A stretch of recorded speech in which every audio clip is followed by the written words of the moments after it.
Welcome back, WNST, Towson, Baltimore, and WNST.net.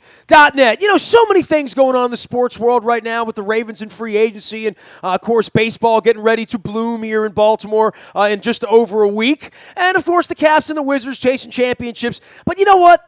Every now and again, I just got to take a little left turn, a little detour off the beaten path here. One of my fascinations as a child, and one of the things that makes me such a great broadcaster these days, was following great broadcasters and the fun that I had as a kid, watching not just the news and sports, but every Saturday at 11 a.m. on DC 20 with Captain 20, every Saturday on Channel 45 at 4 p.m. With Captain C. This man took over the microphone there. I often imitated, never duplicated, and no, I'm not talking about the guiding light, Captain Lou Albano, longtime ring announcer of all things championship wrestling and all-star wrestling.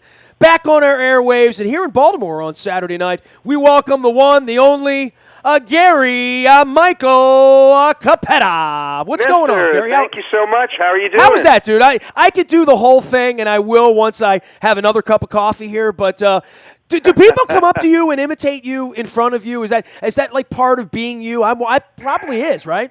They do. You know, like I'm known for certain introductions, especially when I was with World Championship Wrestling. For instance, "This is Sting," you know, that introduction. See, that's not my era. You know, my era is 12 years old on the couch, and my era is, welcome to another action-packed card of championship wrestling. These matches are sanctioned and supervised by the State Athletic Commission. Timekeeper at the bell, J.P. Mugo. I don't even know what his last name was, but how are you, man? Good to have you on. I'm great. I am psyched. I am, Baltimore has a special place in my heart. I spent a lot of years in Baltimore at the Baltimore Arena. Did Georgette Krieger ever hit you upside the head with her purse or down on the ringside or no? No. Do you remember the little old lady? She would come and beat on the ring?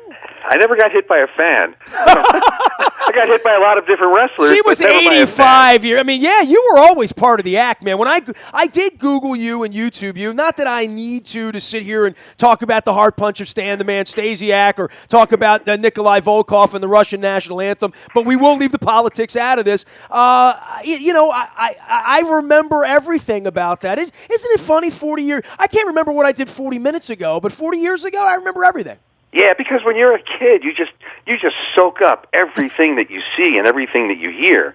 I was a sympathetic figure, you know, being chased by George Steele and Jimmy Snuka and every other wrestler that entered the ring.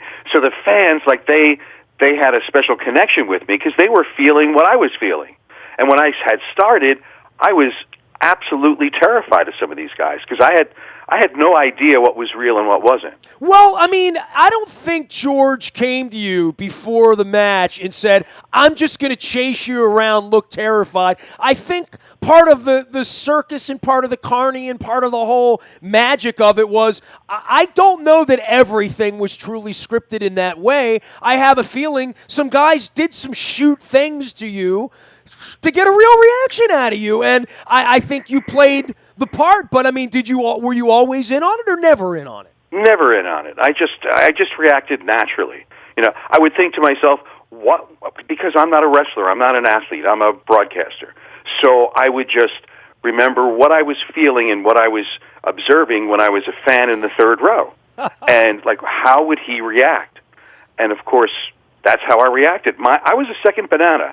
I always understood that, and my role was to support the craziness and out-of-this-world kind of characters that were around me. But and because I was very serious-looking and I'm very conservative-looking, the contrast really lended to their characters. People never bought a ticket because I was announcing. That never turned into a TV show because I was there. So I was there to enhance the greatness or the dastardly character of the guys around me. That's what I was there to do because those were the guys that sold the tickets. It is interesting. 50 years later. It's 40 years later in my case. I attended my first match, Stan the Man Stasiak and Bruno Sammartino at the Baltimore Civic Center. I want to say that was in February of 1977. I was there April 30th, 1977, as superstar Billy Graham cheated with his feet up on the rope, a bloodied mess, and stealing the belt from Bruno, never to be seen again. I mean, so look, man, we're going next month. It will be 40 years, from all of that, from Ken Patera and swinging neck breakers and, the lariat and Stan Hansen and broken necks and the executioners and all of that stuff. I guess one of the things that wrestling's lost me on a higher level was you always went to your point, the ring announcer might get attacked. They might fight in the street before the match. There's these Andre the Giant freaks and Sky Lolo and the midgets, and here comes the Fabulous Moolah. It's for everybody. It's a family event. I'm from Dundalk. The buses were always full coming down to the matches. But then, every month you sort of have to top it, right? It's a death match, then it's a rope match, then it's a cage match, then it's and I think the grandiose nature of it has forced undertakers and death matches and skyline matches and baseball bat matches and ECW and blood and I see the tragedy around wrestling 40 years later, and I can't turn a blind eye to it, but it doesn't stop the romance I have with it 40 years ago. That's for sure. Well, the big difference is 40 years ago, 30 years ago, 20 years ago, we were reacting as fans. We were reacting with our gut and our heart. And today, people are so smart that they're reacting with their mind. And that's a huge difference. You got to suspend belief in a movie, right? Fans out there that you will get much more enjoyment if you just stop thinking and just experience what's going on in the ring, and you react viscerally. I mean, that's what it's supposed to be all about. But people are just, with this is awesome chant and all this kind of stuff, and reading the sheets and reading what's online and knowing what goes on behind the scenes. There is such a thing as knowing too much. Oh, I don't think there's any doubt about that. And the people that are engaged, they're engaged 24 hours a day on Twitter, on what is real life and what is kayfabe and what is, all of that stuff. It was a lot more fun for me when the only, I got was 4 to 5. You were there for me, giving me the matches. And at 20 minutes after, Ivan Putski would come on and invite the Polish people. And then, 20 minutes later, I guess we'd have Pedro Morales inviting the Puerto Rican population, and my mom loved Bob Backlund because he was the All-American boy, and we would all go down to the matches. And Gary, the only wrestling I could find was in the bookstore in Highlandtown, right? I could go in the back next to the ones in the brown paper wrapper and the forums and the Playboys, and right next to that was the Wrestler and Inside Wrestling and Napolitano and Apter and body slams and pinfalls, and I mean it was a very niche thing that me and my buddies like Kevin Eck were all in on and loved. It's different now for everything. They could be sent for baseball, basketball. When I was a kid, you never went to school and said, "Oh, I'm a wrestling fan." And of course, you would never wear a wrestling T-shirt because they didn't exist. When you went to an arena, as far as marketing goes, there were those 8x10 grainy photos, and that was it.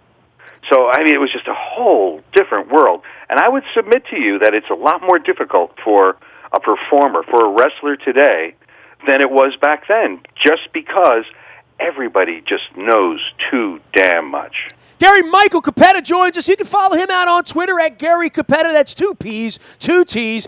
He's up in New Jersey and fighting out of the city of brotherly love. The memories and all this stuff. You're coming to town. I had you on many, many years ago about your book, and I know we had such an amazing visit, and you're passing through town and stopped in the studio for a while. I still have those tapes, by the way. I rummage through them every once in a while for some best of material, and I love the stuff that's evergreen because I think in the 90s when you wrote your first book, we were talking about things that happened in the 70s, and here it is 2017. We're still talking about things that happened in the 70s. Well, give me what you're doing. Tell everybody, because you are coming to town, and we're old dear friends, and I wanted to put you on and promote your event a little bit, let people come out and experience it. So many people on my Facebook, by the way, are like, I met Gary when his boy. He was a nice man. He signed at Barnes & Noble. So I said, hey, he's coming to town. So tell them what you're doing, Gary. Yeah, I'll be in town Saturday afternoon with my stage show. And what I did was I took my book and I took the most outrageous and interesting stories from my book. All involving Lou Albano, no doubt, right? and so when folks come, they're going to hear the stories, but not only hear the stories, but on giant screen video, they're going to see what I'm talking about. And I'm a little controversial, and I go on rants, and I'm going to be talking a little bit about the McMahons, that family, and what I think about particular people in that family and what my experiences were and what's going on today. Is it a stage show, or is it different every night in the way you tell the stories, or is it literally lyrically like a Broadway production where you do the same exact thing every night, or is it varied? There's a blur because I have points that I hit. I have a set video and I have a set piece. But if something catches my eye, or if somebody, because we also have, it's an interactive too, so I'm listening to what the fans are saying. We go back and forth at certain points. So it's a set piece in that I know what I'm going to cover, what the general topics are, but how I get there, I'm not absolutely sure. Gary, how many times did you work in Baltimore in the ring here? I mean, I remember in the early days, correct me if I'm wrong, because, I mean, there were drugs involved back in the 70s and 80s, as you well know. So my impression is you weren't here a lot in the early days. You were the guy on television, and we had some lousy, normal ring announcer that, quite frankly, I don't know who he was or what his name, and he may be endearing to you, but I don't remember him at all. But I remembered, there were nights you would show up in Baltimore. I don't know if you were here the night Graham won the title. My gut is kind of sort of you might have been. No, I was announcing in Philadelphia that night. I actually did not announce in Baltimore for the WWF. It was when the NWA started in my life that I was there every month for years, and then WCW in the 90s. But not so Georgia when it came in. Because Georgia came up here in about 82, 83, and, and brought Junkyard Dog. You weren't a part of that promotion, though, right? No, I was with McMahon's at that time. That was a Crockett thing. Yeah, I mean, it sort of conflicts, even as a relatively sophisticated fan who knew the difference between Mid-South and NWA and, Harley Race and, when Dusty would come back and forth and when Andre the Giant. I mean, there were wrestlers who were shared, and there were other guys like, Rick Steamboat was always down there until he wasn't anymore. Same thing with Ric Flair and a bunch of those guys. But, I mean, maybe you saw the handwriting on the wall that McMahon was going to run this thing by and large. Well, I did. I saw that part, but I had no idea, no one could have any idea how huge he would make his organization. There was just no way, because right before the first WrestleMania, you couldn't envision the marketing that would be done to the general public. And he had the vision, but he wasn't sure that it was going to work. It was a huge, huge risk. He put a lot on the line for that. And first thing he had to do was to buy all of the shareholders that were his father's partners. Like Gorilla Monsoon owned 25% of that organization. Wow. And they had found some kind of a loophole because no one wanted to sell. So they had found some kind of a loophole and maybe it was built in, to begin with, with this eventuality, in order to take the shares so that the McMahons owned 100%. You couldn't envision what they would do. You also couldn't predict that the promoters around the country that fell one after another in Minneapolis and in Tampa and in San Francisco and in L.A., you couldn't predict that they would have no comeback to him. That they just folded. Well, and then he got on national television, and that, much like professional football, much like televangelism, much like, whatever, television changed everything. I mean, it certainly brought you into my living room, Gary, right? I mean, I don't know, how little money you were being paid to be the ring announcer in 1979, and, it was a jobber, and you showed up, and, everybody from Johnny Rodz straight on through to Bob Backlund, it was his company, and that hour of bought time on Saturday afternoon allowed him to sell 20,000 tickets down at the arena on a Saturday night once a month. Right, but what you're referring to at that time was a regional show. It wasn't a national show. Sure. So, Bill Watts had his own show in Oklahoma, and Eddie Graham in Tampa, and in all of Florida. The Gagnes, in Minnesota, right? Yeah, and these guys never had any competition. There was no competition in their areas, so they had no idea how to compete, and that was their downfall. I mean, they provided good wrestling in their own metropolitan areas, but they never had to counter-program. And then Vince just went out and plucked every Roddy Piper and every Pat Patterson, right? He just pulled the best guy, Jerry Lawler out of Mid-South. Hogan. It was literally putting together an all-star team, right? I mean, that's Yes. what he felt it needed to be in 1985, right? Yeah, it not only strengthened his organization, it weakened everybody else's. So, yeah, I mean, he's smart. He's a smart guy. When's the first time you met Vince? I always ask that. I always threaten, and I'm 48 now, Gary, and I've written a couple of books, and I always say I'll write a book. And I've written books, so I'm not just talk, but a book called First Look. You know, the first time you met someone who really changed your life. And I would think Vince McMahon changed your life and the life of anyone of our era. The first time Hulk Hogan met, Vince McMahon, or the first time Bruno met young Vince McMahon, for you guys were young men at that point. You've known each other literally all your lives, right? Right. We were in our 20s, but I would say it was Gorilla Monsoon that changed my life. Wow. He was the guy that gave me my first opportunity. He was the guy that put me on TV. Because remember, he was a part owner, so he had a say. If it was McMahon's choice, I don't think I would have been there. So I would credit him for extending my career, because now people can go to the WWE Network and they can see a lot of my work from the past. But as far as giving me my first shot and keeping me there, nah, I was not one of his favorites. How did you meet Gino? I was at the matches in Wildwood, New Jersey, at a shore town, and they didn't have an announcer, and I volunteered. And I announced every week. It was weekly live shows. And at the end of the summer, I started to teach. I had a teaching degree. I was a senior in college when I announced those shows. And then he called me up. He said, "You want to continue with me?" Because he had his own little territory within the WWF territory. So he said, New Jersey, Eastern Pennsylvania, Delaware. And I said to him, "Gino, I can't do." I didn't say Gino. I didn't know him. I said Gorilla. I knew him as Gorilla. I said, "I can't do that. I'm starting to teach." And he said, "Well, that doesn't matter. You can teach in the day and announce at night." And that's what I did. He gave me my first chance, and 2 years later, as the producer of WWF TV, he put me on the air. So I give all the credit to Gorilla Monsoon. Were you a part of any of those crazy shows down here at Owings Mills in the studio lot with Sir Alfred and all that stuff? Was that part of your era, or were you gone at that point? That was starting when I finished up with them. So no, I wasn't. I wasn't. Yeah, part of any of the I'm just trying to. You're coming down to Baltimore, and I know you try to regionalize and localize all these stores. Tell everybody where you're going to be once again, and how they can get tickets and get involved to come see you on Saturday. Because I know people that are listening to your voice remember you real well. It's this Saturday, and it's in the afternoon. It's 2:35 at on North Charles Street.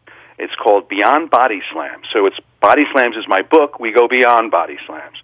And we're going to have a really good time. It's at Andy Music, which is a really cool second-story theater on North Charles Street, Saturday afternoon at 2:35. There you go. And it's a show lasts a couple hours, and at the end I do a Q&A, so anyone that has any questions about anything I didn't cover in the show or anything else that they have in mind, then, yeah, I answer it for them. So it's a very intimate space and audience interactive.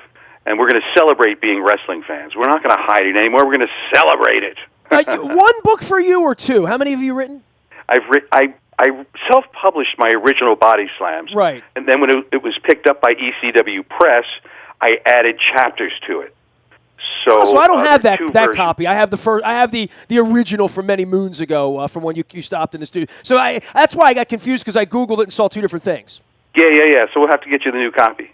Good. Educator, author of Body Slam, screenwriter, fan of wrestling, and longtime ring announcer for Championship Wrestling. Gary Michael Capetta is here. You can follow him out on Twitter at Gary Capetta. That's 2 P's and 2 T's. Last thing for you. What is when people come up and they recognize, what do they say to you about wrestling? What do they ask you? Do you watch now?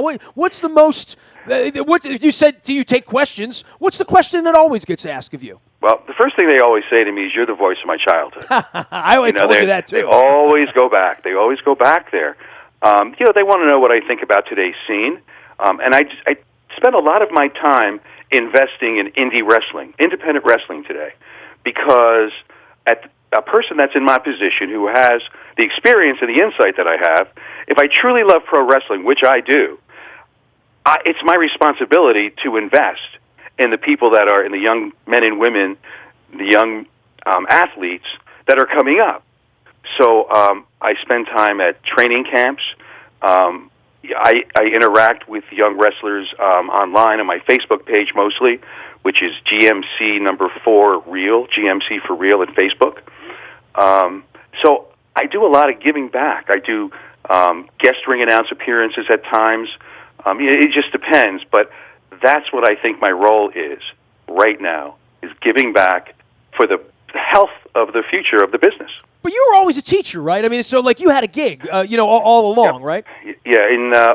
Until I started with TBS, I was teaching full time. So the kids would see me Monday to Friday in class, and then WWF TV on Saturdays, and that was pretty interesting and cool, but it was different. And it wasn't until I signed with World Championship Wrestling, which was owned by Ted Turner, that I left the teaching and I went full time with wrestling. But I did return to teaching a few other times after that. Same school, by the way. So it was just a fortunate kind of thing that happened. Come say hello to Gary Michael Capetta on Saturday down at Andy Music on Charles Street, 2:30 on Saturday. Find him at Gary Capetta, and I'm up on your Facebook too, GMC for Real. That's how to find him out on Facebook. Always a fun visit. I'm so glad you reached out to me. The stories make me smile, and I'm sure at some point this afternoon I'll think, damn, I should have asked Gary about Ken Patera or about Baron von Raschke or something. But, I guess in the era of the Internet, the one thing we used to always talk about in the 90s, Gary, was,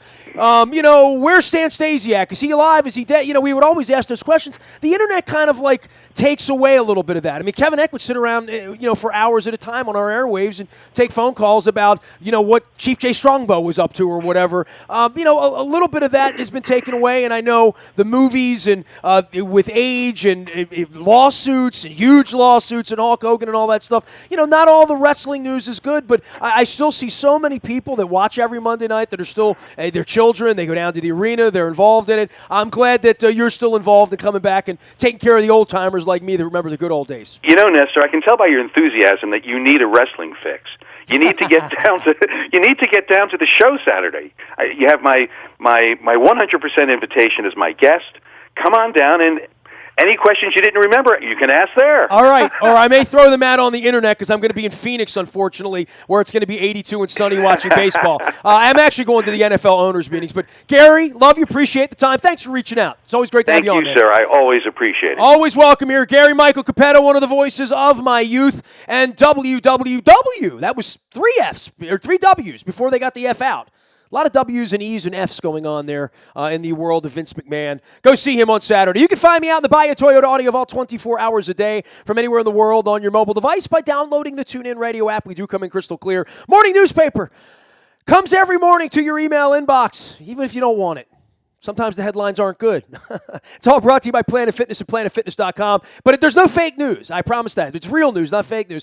And then last but never least, the real breaking news, not the fake breaking news, comes to you on the WNST Tech Service. It's one way to know that, things are real is if you're on the WNST Tech Service because there's no fake news there. I should promote that more.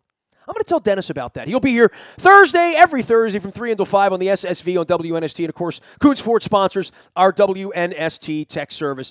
Nasty at WNST.net finds me. Facebook, Twitter, LinkedIn, Snapchat, Instagram, streaming live on our Facebook, as well as our YouTube WNSTV channel. We are WNST.net, AM 1570 and WNST Towson, Baltimore. And we never stop talking Baltimore sports.